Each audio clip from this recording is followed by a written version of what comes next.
so much for spending your day with us.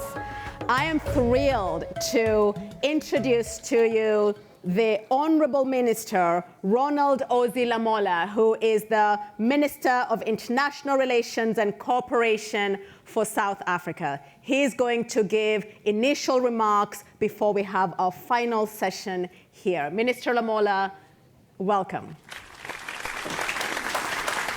Thank you. Thank you. Good evening, everyone.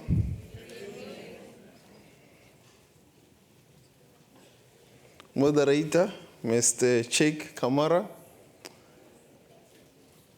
Faure Gnassingbé, the President of the Council of the Ministers of Togo, Ambassador Selma Malika, the Deputy Chairperson of the African Union Commission, Mr. Amit Zaveri, President, Chief Product Officer and the Chief Operating Officer of ServiceNow, Ms. Ahuna Eziokono, the Assistant Secretary General, United Nations Assistant Administrator and Director, Regional Bureau for Africa.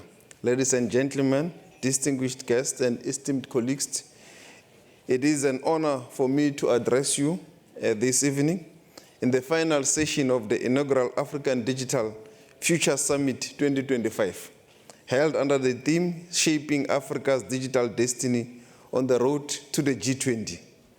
For far too long, Africa has been a resource for merely a pit, where the mining of natural resources fosters and drives the development of technology and innovation in other parts of the world. However, the digital revolution and the knowledge economy is now a critical disruptor in the world of international relations. I use the word disruptor in its most positive sense because the impact of technology and science innovation on both society and diplomacy is having untold impacts on the way we frame our positions and conduct our engagements in international arena. To this end, the value addition, incubation of innovation and design, and technology for human-centric development is no longer an aspiration, it is a necessity in Africa. Historical foreign policy and international relations has been influenced very heavily on national security economics, geopolitical imperatives, and constraints. Our world has been marked by several socio-economic revolutions that have fundamentally redefined society, and yet again, we now stand at another pivotal moment in history, where science and technology and the frontiers of innovation are not merely a factor, but a key enabler of holistic social revolution, and as such be elevated as a central pillar of diplomacy. It is therefore against this background that South Africa has put this in the center of our G20 presidency to enable conversations with regards to the digital divide, with regards to the move to leapfrog the continent into AI. The African continent, being very youthful, has got the necessary resource to take AI into the new level. We just need investment that will enable us to build data centers, that will enable us to build all the economic enablers to be in the mainstream of the digital revolution. Africa cannot be a spectator of this latest revolution, given so particularly because most of the critical minerals needed to drive artificial intelligence are found in the African continent. We are endowed with all the natural resources that must enable the continent to be at the center, not just to speak about governance of AI, but to be at the center of innovation, research, and development of artificial intelligence. It is against this background that the South African G20 presidency has placed the issue of critical minerals, of artificial intelligence for the continent at the center of our G20, to shine a spotlight on the African continent's role, but also of our very youthful population. We have got the two key important resources that must enable us to be at the center, but to drive this digital revolution. The first one is the critical minerals necessary to drive and to build for artificial intelligence. The second one being the youthful population that the continent has. Let's use this resource to be at the center of world development and innovation. With these words, I open this gathering, and hopefully we will see some of you in Johannesburg to take these conversations further with regards to our G20 in South Africa. Thank you very much. Thank you so much, Minister. You may take a seat. Okay. And so with that, we are inviting the rest of our speakers for this last session. And the session is titled, The Road to G20. Africa's digital future is a G20 imperative. I would like to invite Mr. Amit Zaveri, who is the President, Chief Product Officer, and Chief Operating Officer for ServiceNow, to please take a seat. And then I would like to invite Cheick Camara to return to the stage in a moderating role. Cheick is the VP Managing Director, ServiceNow Africa, and he has been such a gracious host hosting us today. Thank you so much. Can we give Lydia a big hand of applause? She's been here all day, just doing some amazing work. Perfect. Your Excellency, thank you for the talk you just gave. So you mentioned two critical things: critical minerals and the youthful population. The favorite metric that we use on panels everywhere I go is we have the youngest population on the African continent. What can we do to make sure that population is ready for the digital age, for this transformation?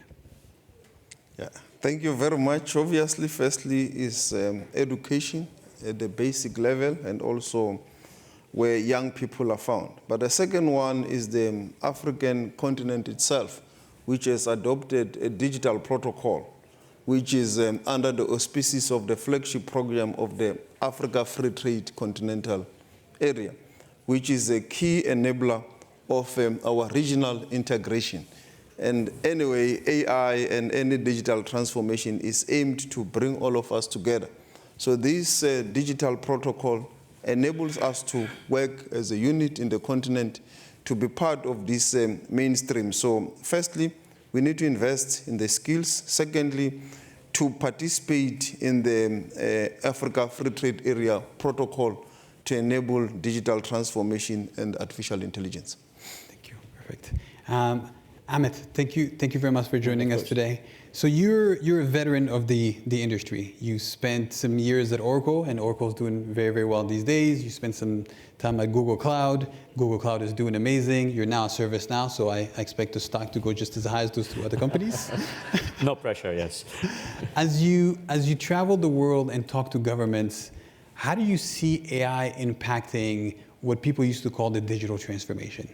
Yeah. First, thanks for having me. And thank you all for joining, and lovely to meet you, Minister. So thank you for the amazing work you're doing there. So I think if you look at the transformation going on, and specifically in many phases has been happening, right? For when we were talking about like 15, 20 years ago, kind of moving to the internet age. Then we start talking about how do you get to the cloud, mobile becoming part of that journey. And now we're talking about AI. So all of this transformation has been really big change required from skilling required in terms of education, in terms of how you use this technology and how can you really help different organizations, government agencies, as well as companies to adopt these technologies as well. I think the one thing I've found now, specifically with AI, it's just one of the fastest change we've seen. And as we look at from ServiceNow perspective and every government agency we're talking to, they are realizing the power of AI, but the worry about how do you manage it, how do you use it, how do you make sure everybody's skilled, and then how do you make it equitable across the board? Because there is a huge divide between different countries as well as different companies.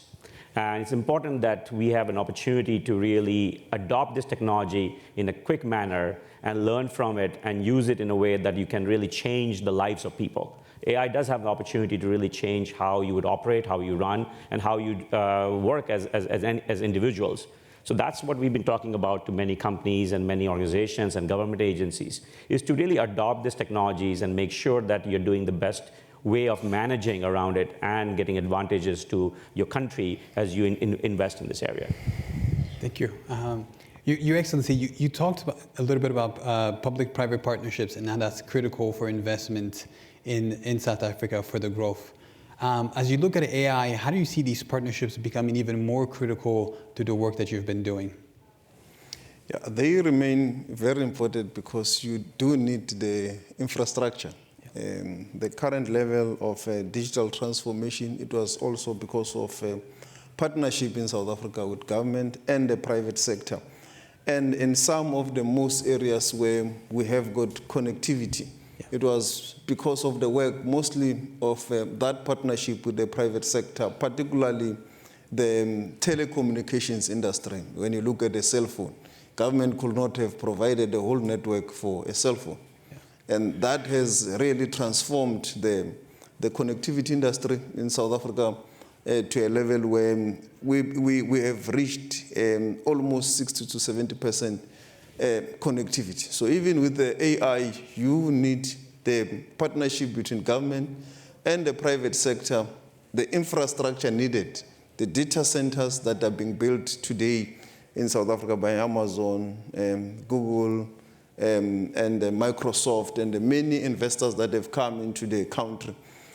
Government alone could not do it, but we needed to enable the environment for that partnership and the private sector investment. But we had also to play a role in terms of skilling the population to participate in the data centers, but also in the other processes of the value chain that enables it. So it's very key, it's very important, it's the only way to do it. Thank you. Amit, I'll call this the lobbying part of the session. What do companies like ServiceNow need from governments like South Africa in order to enable for these partnerships to work? From a policy perspective, when we invest, what are the things that are critical for a cloud company like ourselves to be able to invest and be successful?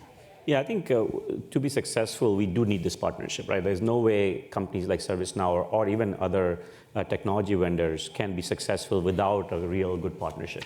With country leaders, as well as kind of thinking forward and ensuring that we are doing this thing together in many cases.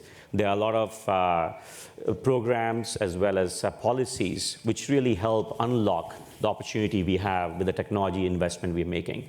A lot of the governments will be talking about the regulation around AI in terms of what kind of privacy data, what you can do with privacy or data access or data residency. How you make it flexible enough that you can innovate while still protecting the IP and the data associated with individual countries or individuals inside a country as well. So our discussions with many of the government agencies as well as regulators is to really be thoughtful about how do we keep the innovation going while ensuring there's some kind of oversight as required to make ensure policies are useful but not overbearing. This technology is moving very, very fast. The AI change every day. What we do in our products now, it changes every day. And if we are restricted in many ways to really innovate and you have to watch out for it, we will lose out the opportunity to really make a difference with some of these cutting edge technologies. We also are very aware that some of these technologies are could be harmful if not managed or policed properly as well. So we want that partnership, the discussion, and not just some policy put in place without having a discussion with people who are working knee-deep in this area as well. Yeah. So that's what I look forward to in a lot of these discussions about how can we jointly make a difference, because there's an opportunity to really change the world, the countries, as well as citizens of these countries with these capabilities which are coming out. Thank you. And I think that's the balance that you try to strike, right? It's because we as technology companies move really fast. The government is responsible for not just growing the country, but also protecting its people. So, Your Excellency, when you hear what Ahmed just said in terms of the policies that enable these partnerships, what comes to mind? Because in terms of South Africa, you've been one of the most successful countries in Africa, right? When people think I'm going to go invest in Africa, it's like, oh, go to South Africa. It's easy, it's fast. What's it called? It's an easy place to do business. When you think about these policies, what comes to mind? Yeah, obviously the regulatory environment must enable the rolling out of the necessary infrastructure, but it must also build the digital divide. In South Africa, we've got a history of inequality, of digital divide and access. So as government build policies, we have to be conscious that the environment must enable the convergence of all societies. Women must be able to access the platform, the AI, or whatever data centers, and also the entrepreneurs that are participating in the environment and the space, it must be inclusive. And that's why when you look at our theme, it does speak to the issues of solidarity, equality, and inclusivity, so that the society, everyone, the whole of society participate and plays a role in the development of the AR and of the AI or in the entrepreneurial part. But this will not only be applicable to South Africa. I believe it will be applicable for the whole continent, where the youthful population see themselves being enabled to access the platforms in the entire value chain. So that is what we look into when we build the regulatory environment. No, that's very helpful. And I think we should double click on something you just said, which is how do we get the population to come along? So I'm going to take us back on education and how important education is. The struggle around the young population is making sure that they don't just have, that they have the skills, but they also have the opportunities. Amit, you've been in industry for a long time. How do we make sure countries in Africa get the same opportunities that Ireland or some of these European countries? Because we have the population. They are smart, they are hardworking, but they don't get the same opportunities. So when you see AI coming along and, like you said, kind of being a game changer, how do we leverage that to now start empowering a younger population? No, I think it's a very important thing that you mentioned about equitable and making sure people have access. Yeah. One of the things we've done at ServiceNow, we have launched something called ServiceNow University. And we have trained close to 1 million people on AI. Okay. And wait. 1 million people trained on AI. This is the part where you clap. Thank you. Sorry. Yeah. So now, and our goal is to be at 3 million in the next 2 years, right? And this is free, available classes online everywhere. So it's not only restricted to a particular country or anything else. So I would hope we can take advantage of those kind of opportunities, is one, to skill people. I mean, everybody's struggling, and AI is moving, as I said, very, very fast. So skills need to be developed. There needs to be, as you said, you have young population who are probably much more equipped to learn these things faster than people who have been working on other technologies for too long. So that is one. Second, we have a program for something we call Rise Up, where we're trying to bring a lot of underprivileged and people who don't have access to this technology to get them training. But also, we want to get them opportunity to work at ServiceNow. Right? So we are now recruiting people and students from a lot of other places other than, as you mentioned, Ireland or US only. Yeah. Because you need global thinkers. You need people who are willing to work hard, but also have understanding of what's changing globally versus in a particular region only. And more we find that, more people we bring in, more experience like that kind of things we bring into the company, we're able to build products in a different way as well. Right? We have to be thinking of multilingual, multimodal. We have to make sure we can cater to different kind of genders and requirements and requests. So that is something which we do care about. And I think a lot of the work we would like to do is to figure out a way to provide access to the opportunities we have everywhere globally, because we are a global company. We have 27,000 employees. We sell into 100+ countries. And it's important for us to have a global presence as well as mindset inside the company as well. Your Excellency, you look like you want to say something. Go ahead.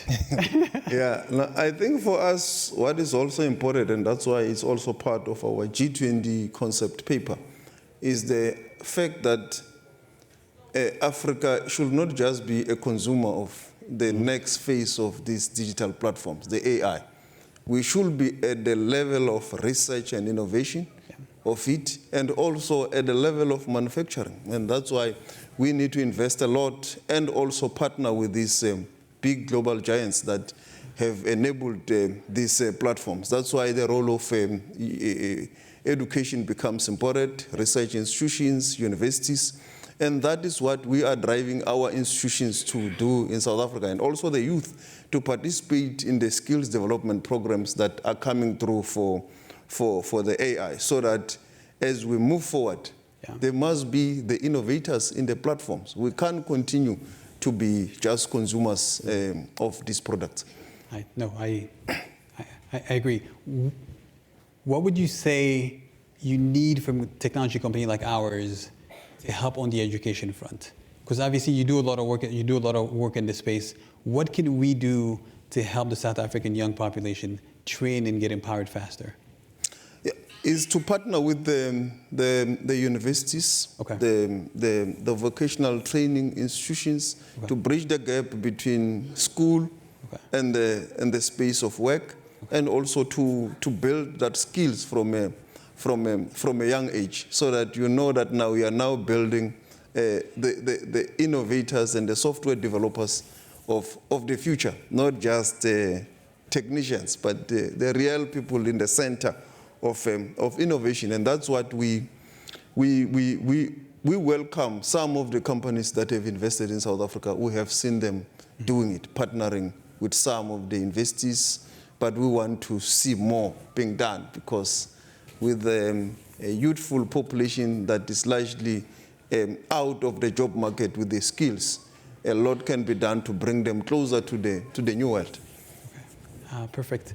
We have a couple of minutes, so if we have any questions in the stands, let us know. I'll take any questions. Go ahead. Thanks, man. I'll just say thanks. Give you the microphone. Go ahead. Go ahead. Tell me your question and I'll repeat it. Okay, sorry, I didn't know if there was a mic coming. Good evening, my name is Chevelle Dixon. I'm the founder and managing director of Pan-African Solutions Consulting. I thought there was going to be a mic. That's what I was waiting for. Good evening, everybody. My name is Chevelle Dixon, the founder and managing director of the Pan-African Solutions consulting firm based here in the great island nation of Brooklyn, New York. My question is specifically, how can we get the diaspora more involved? I'm a member of Harvard University. I sit on the Alumni Admissions Committee, and I also am very involved with the Black Alumni Society. How can we, as you mentioned, get Harvard and other universities, such as the Ivy Leagues, involved in helping your mission? Thank you so much. Is that for Ahmed or is that for His Excellency? His Excellency, who's just said he needed universities to be more involved. Thank you. Oh, thank you. I could hear you without the mic. I think I'll repeat it a little bit, but in South Africa, no, I understand. In South Africa, we usually say it's a shop steward voice, but the mic worked. No, thank you. As I've already said, I mean, the best way will be the exchange programs between Harvard University and universities in South Africa. I believe they already have some, but more could be done with also the companies involved in the space, but also to advise various government platforms that we do have and create for such skilled people. But also the diaspora can also play a role, not only just for a skills development process, but also to help us maybe with creating of a fund that could look into the investment in AI and skilling of African youth to participate in this AI development. And I think you said something earlier that's critical that I think ties to this question. I think we have to get to the point where the question is, what's the Harvard of South Africa, right? We shouldn't always have to go partner with Harvard. If we have the young talent, we have the training, we have the investment, this is something that we can do on the continent. Yes. So I think we have to be ambitious and also say, what's the Harvard of South Africa? What's the Harvard of Kenya? I think we had a couple of PhD. We have some of the best universities in South Africa. And I believe Harvard knows Wits University, University of Cape Town, University of Pretoria, Stellenbosch. Yeah, we have got a lot of them that could, and I believe with the foundation that is already laid on partnerships, we can build from that. Okay, perfect. I'm going to take one more question. Can we pass the mic forward? Or do you have a voice that carries as well? You're not going to try. The mic is coming. Yeah. The front. All the way to the front. Perfect. Thank you. I'm Tumisa Masutu. I'm the ambassador of Lesotho to the United States. Welcome. Regards to you, Excellency, my neighbor. The birth of humanity was in Africa, and I believe the future of humanity is in Africa. Mm-hmm. And the digital space presents an opportune moment to realize or for Africa to find its place in the world. But at the same time, having said that, I'm cognizant of certain realities, you know. Africa faces its own challenges. And my question would be, how do we ensure that in this digital space that Africa is not left behind? In the world of Web 3.0, AI, how do we ensure that Africa is not left behind, you know? Because as the Honorable Minister said, that Africa has very young, energized population, you know? But without access, that young generation will not realize the dream. They will not be part of this transformation. And to me, and I'm sure to the Honorable Minister, it's important that they participate actively and meaningfully in this digital space. So my question to the industry specifically is that, how do we ensure that African youth have access to this space? One of the main issues, of course, is affordability, you know. As much as we say, for instance, that we try to decentralize information through AI and the like, but I'm not sure that the access is decentralized enough. Thank you. How do we improve access? Yeah, I think he's asking from the industry. How do you help us? No, I think it's a very, very good question. No, thank you for the question. On our side, I think this is a good starting point. This is the first time I'm participating in this forum, and I'm seeing the ability for companies like ours to have a real dialogue, understand what are required in individual countries, what we can do to accelerate that work and investment in many of the countries as well. Right, as you pointed out, that it has to be not just consumer, but you have to participate and be also a producer of a lot of this technology as well. And as ServiceNow, from my side at least, and even my previous jobs, there's an opportunity which we probably are not aware of. And that's where the discussion we need to have in terms of what kind of capabilities we can get from each of the countries, what kind of work you would like to do, what kind of automation you're trying to create, how we can build technology as well as capabilities which can benefit you, as well as our investment can be valuable there as well. So I think it's a dialogue and it's regular awareness. A lot of times we don't have a lot of awareness as well. And I think this forum you're putting together and the discussions we're happening as well as G20 now in South Africa would be a great starting point for a lot of us to understand better and really partner better as well. So all of us has to really have that discussion on a regular basis. It's just not one forum and then we forget.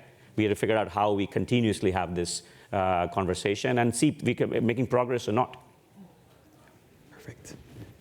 So from our side, we are committed. We have a lot of investment now and teams over there. We would love to see how we can collaborate and work together. Thank you. Perfect. That will close the panel. I'm going to bring Lydia back on stage, and we have one special closer. But before we leave, I want to give Amit and His Excellency just a huge round of applause. It's been a very long week for them, so thank you very much for joining us. Thank you.